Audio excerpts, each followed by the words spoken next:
আসসালামু আলাইকুম। আমন্ত্রণ জানাচ্ছি আজকের এপিসোডে। আজকে আমি শেয়ার করব চকলেট কেকের পুরো রেসিপি, যেটা দেখে নতুনরাও করতে পারবেন খুব সহজেই। তো প্রথমেই কেকের বেস তৈরি করার জন্য আমি প্রথমে আটাটাকে তৈরি করে নিচ্ছি। তার জন্য নিয়েছি 50 গ্রাম আটা, দুটো ডিমের জন্য 2 চামচ নিয়েছি কোকো পাউডার, অবশ্যই ভালো ব্র্যান্ডের নিতে হবে। 2 চামচ নিয়েছি গুঁড়ো দুধ এবং হাফ চামচ নিয়েছি বেকিং পাউডার। নেওয়ার পর এটা সুন্দর করে আমি চেলে নিয়েছি। চেলে নেওয়ার পর এটাকে ভালো করে চামচ দিয়ে মিক্সড করে আমি অন্য এক সাইডে ঢাকনা দিয়ে ঢেকে রেখে দিব। এরপর আমি ডিমের ম্যারাং তৈরি করার জন্য নিচ্ছি দুটো ডিম। আর দুটো ডিম কিন্তু মোটামুটি 100 গ্রামের মতো হয়। তো দুটো ডিমের জন্য নিয়েছি 50 গ্রাম চিনি। 50 গ্রাম চিনি এবং 50 গ্রাম আটা কিন্তু নিতে হবে। মাপটা ঠিক রাখলে কেকের স্বাদটা কিন্তু অনেক ভালো হয়। আমি চিনিটা একটু একটু করে দিয়ে ডিমের ম্যারাং তৈরি করে নিচ্ছি। তো এই ফাঁকে আমি একটু চকলেট এসেন্স দিয়ে ডিমের ম্যারাংটা ফিনিশিং করে নিব। ডিমের ম্যারাংটা কিন্তু আমার ফিনিশিং হয়ে গেছে। যখন দেখবেন যে ডিমের ম্যারাঙে এরকম লেখাটা একদম কিছুক্ষণ পর মিশে যাচ্ছে, তখন বুঝতে পারবেন এটা হয়ে গেছে। তো যে আটাটা আমি তৈরি করে রেখেছিলাম সেটা আমি এখন 3 বারে চেলে অল্প অল্প করে দিয়ে আলতো হাতে মিক্সড করে নিব। খুব তাড়াহুড়ো করে মিক্সড করতে যাবেন না, তাহলে কিন্তু ডিমের ফর্মটা বসে যেতে পারে।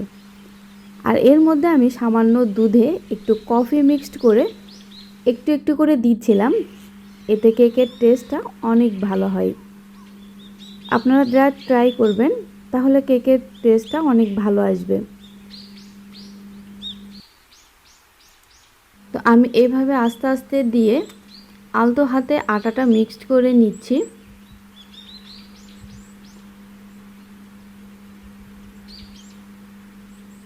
আমি 6 ইঞ্চি মোল্ড নিয়েছি, কারণ দুটো ডিমের কেক এটা 1 পাউন্ড হবে।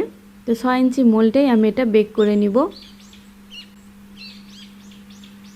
আমি এটা চুলায় বেক করে নিচ্ছি, আর আমি সাধারণত চুলাতেই বেক করি। বেক হতে হতে এই ফাঁকে আমি গানাশটা তৈরি করে নিচ্ছি। তো তার জন্য নিচ্ছি আমি কিছুটা চকলেট। আমি এটা নিয়েছি ব্লুবেরির চকলেট। আপনারা ভালো ব্র্যান্ডের চকলেট নেওয়ার চেষ্টা করবেন, তাহলে কেকটার স্বাদ অনেক ভালো হবে। যতটুকু কেক নিয়েছি তার হাফ নিয়েছি হুইপ ক্রিম। এরপর আমি একটা পাত্রে গরম পানি দিয়ে, গরম পানির ভিতরই এটাকে আমি এখন মেল্ট করে নিব। চুলার জালটা কিন্তু আমার এখন অফ আছে। জাস্ট পানিটা একটু গরম করে নিয়ে এটার বাটির মধ্যে দিলে এটা মেল্ট হয়ে যাবে। দেখতেই পাচ্ছেন গরমে বাটিটা আমি ধরতে পারছি না। জাস্ট পানির গরমে বাটিটা গরম হয়ে গেছে। এখন আমি এটাকে তুলে নিব। যে সুন্দর হয়েছে। এরপর আমি ক্রিম তৈরি করে নিব। আর 1 পাউন্ড কেকের জন্য 1 কাপ ক্রিমই যথেষ্ট, মানে 1 কাপ হুইপ ক্রিমই যথেষ্ট। তো এটাকে আমি বিটারের কাটা মিডিয়ামে দিয়ে বিট করে নিচ্ছি।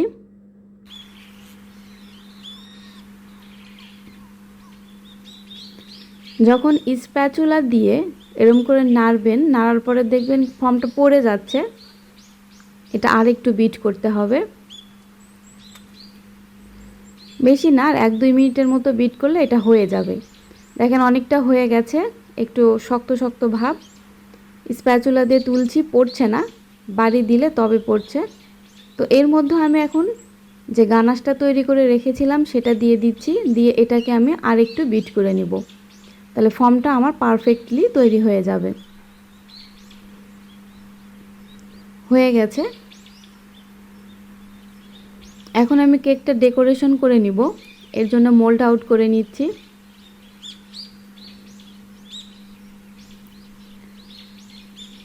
কেকটা কিন্তু অনেক সফট হয়েছে, দেখেন বুঝতেই পারছেন আপনারা কেকটা কতটা সফট হয়েছে। এটাকে আমি দুটো স্লাইসে কেটে নেব। 3টে স্লাইস করা যাবে, কিন্তু অনেকটা পাতলা হয়ে যাবে, যার কারণে আমি দুটো স্লাইস করে নিচ্ছি। 1 পাউন্ড কেকে 6 ইঞ্চি মোল্ডে কিন্তু 3টা স্লাইস অনায়াসে করা যায়।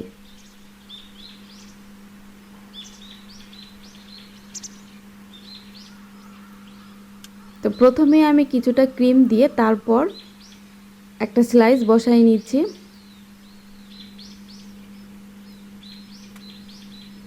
এরপর আমি এটাতে সুগার সিরাপ দিব। সুগার সিরাপ তৈরি করতে লাগবে হাফ কাপ পানির জন্য 2 টেবিল চামচ চিনি দিয়ে সুগার সিরাপটি তৈরি করেছি। আমি সামান্য একটু দুধ দিয়েছি, যার কারণে ওটা একটু সাদা হয়েছে। দুধের মধ্য দিয়ে সুগার সিরাপ তৈরি করলে সুগার সিরাপটার স্বাদটা অনেকটা মজা হয়, টেস্টটা একটু বাড়ে। আপনারাও চেষ্টা করবেন। পাইপিং ব্যাগের মধ্য দিয়ে আমি ক্রিমটা এভাবেই দেই, এর আগের ভিডিওতে হয়তো বা আপনারা দেখেছেন, তাহলে ভিতরে লেয়ারটা অনেক সুন্দর হয়। এই লেয়ারের মাঝে আমি কিছুটা চকলেট দিয়ে দিচ্ছি। এই চকলেটটা দিতে খেতে অনেক মজা হয়, অনেক মজা লাগে। এভাবে কেক তৈরি করে আপনি যাকে খাওয়াবেন সে আপনার কেকের প্রশংসা না করে পারবে না। কেকটা অবশ্যই অনেক মজার হবে। আমি চেষ্টা করি আপনাদেরকে খুব সহজভাবে কেক বানানো দেখানোর জন্য। আমি যেভাবে শিখেছি ঠিক সেইভাবেই দেখানোর চেষ্টা করি। তো আমার ভিডিও যদি আপনাদের ভালো লেগে থাকে তাহলে অবশ্যই আমার চ্যানেলটিকে সাবস্ক্রাইব করে রাখবেন। আপনারা লাইক কমেন্ট করলে আমি অবশ্যই আমার কাজের উৎসাহ পাবো। তো আমি এখানে কিছুটা চকলেট দিয়ে নিলাম, কারণ প্রথম স্লাইস মানে লাস্ট স্লাইসে এটাতে আর কোনো চকলেট দেওয়া হবে না। তো এখানে চকলেট দিলে টেস্টটা আর একটু ভালো লাগবে, এজন্যই আমি দিয়েছি। তো এটাকে আমি এখন ক্রাম কোড করে নিব। করে বেশি না 5 থেকে 10 মিনিটের মতো ফ্রিজে রেখে দিলেই এই কেকের যে ছোট ছোট বাবলসগুলো ওগুলো মিলে যায়, তখন আপনার ফিনিশিং দিতে ভালো হয়। তো এখন আমি ফিনিশিংটা দিয়ে নিচ্ছি।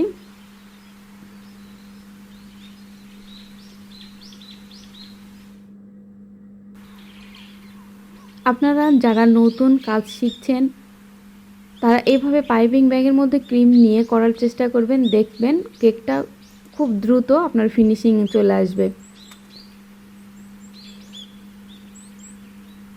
তো আমি একটু জিগজ্যাগ দিয়ে ফিনিশিংটা নিয়ে এসেছি, কারণ দেখতে এটা ভালো লাগে। ওপরে আমি ফিনিশিংটা ভালো করে নিয়ে আসিনি, কারণ ওপরে আমার গানাশ পড়বে, অত ফিনিশিং নিয়ে আসার দরকার নাই।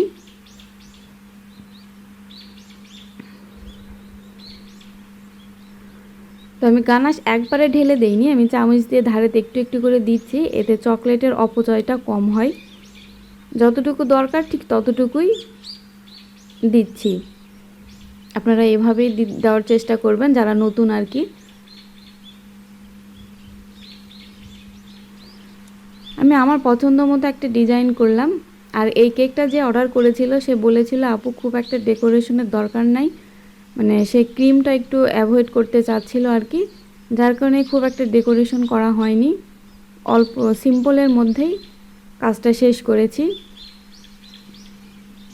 কিন্তু এটা রিভিউ আসছে অনেক সুন্দর, মানে সে খেয়ে বলেছে তাকে অনেক ভালো লেগেছে, মজা হয়েছিল কেকটা।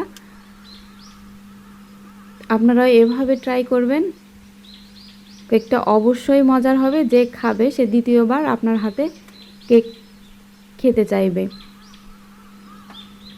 আর যারা নতুন বিজনেস করতে চাচ্ছেন তাদের জন্য আমি আইডিয়া দিই। তো এই যে 1 পাউন্ড কেক আমি এখন মেপে দেখাচ্ছি এটার ওজন কতটুকু হয়। এটার ওজন আসছে 516 গ্রাম, আর বোর্ড যদি মাইনাস করি তাহলে 66 গ্রাম, তাহলে ওই 450-এর একটু বেশি সামথিং। 1 পাউন্ড কেক সাধারণত এইরকমই হয়। পারিশ্রমিক সহ আপনার টোটাল কত টাকা কস্ট হয়েছে এর উপর ভিত্তি করেই আপনি দাম নির্ধারণ করবেন। আজকে এই পর্যন্তই, আবার দেখা হবে অন্য কোনো ভিডিওতে। আল্লাহ হাফেজ।